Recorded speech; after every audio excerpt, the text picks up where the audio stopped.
like, like you're like one of the best like trainers when it comes to like front desk admin and systems and processes.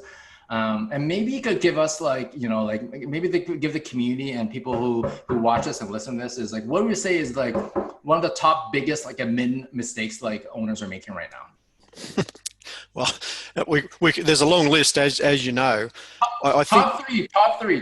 okay. Well, I think the major mistake, or one of the big ones, the owners of the business, the health business owners, don't appreciate the importance of front desk for a start. You think about how it starts. Like my beautiful wife Helen did admin for us because she did it for a while, and then a part-time massage therapist came in and did it. So it was kind of this mixed bag of how it started, but I didn't really appreciate the importance of it. And it was only as I got smarter I realized all the money was at front desk. So my not focusing on it, I spent too much time training my therapists to be great at plans and technical treatment, whereas really I should have really been at that front desk.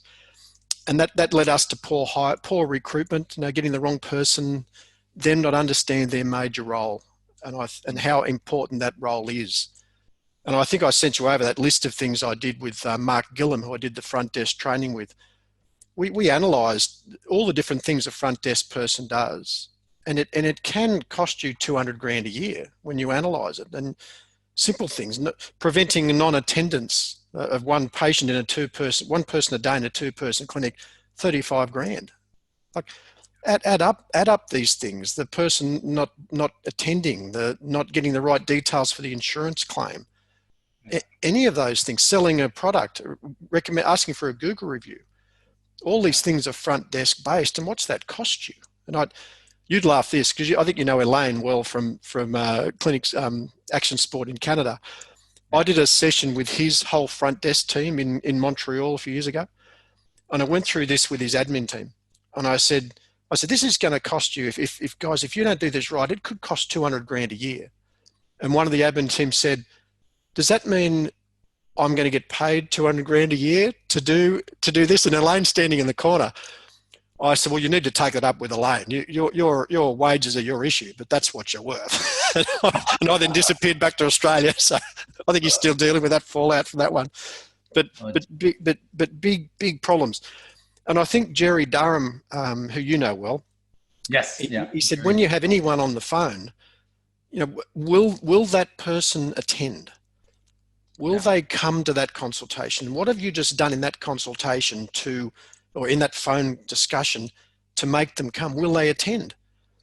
And if there's one thing you can do today, guys, and I did this with you at Canada, Rick. You remember I did it at the start of that conference we did in out of Montreal.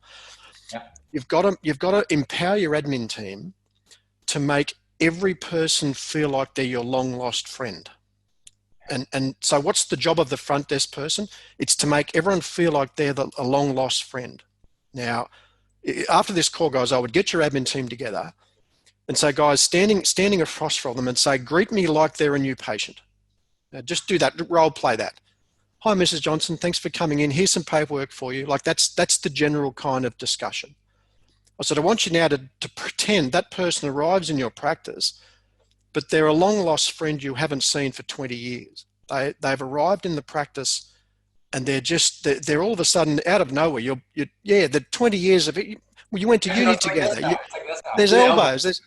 So what's that interaction like? And if you can replicate that every time, and then the challenge for the admin person team is do the same thing over the phone. Can you make that person feel like a long lost friend over the phone? Because if you can do that, you've got a golden admin person.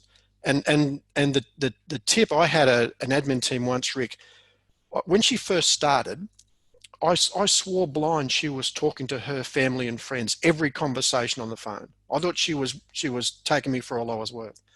And my cubicle was always really close to the front desk. Another tip for you, make sure if you're treating, make sure you can hear what's happening at front desk. But I would hear the conversations early days and I would keep putting my head out, expecting her to be talking to a friend or she's wasting time. Every phone call she treated the same. They were all patients. It was just how she made them feel. And they came to see her regardless sometimes of what we did.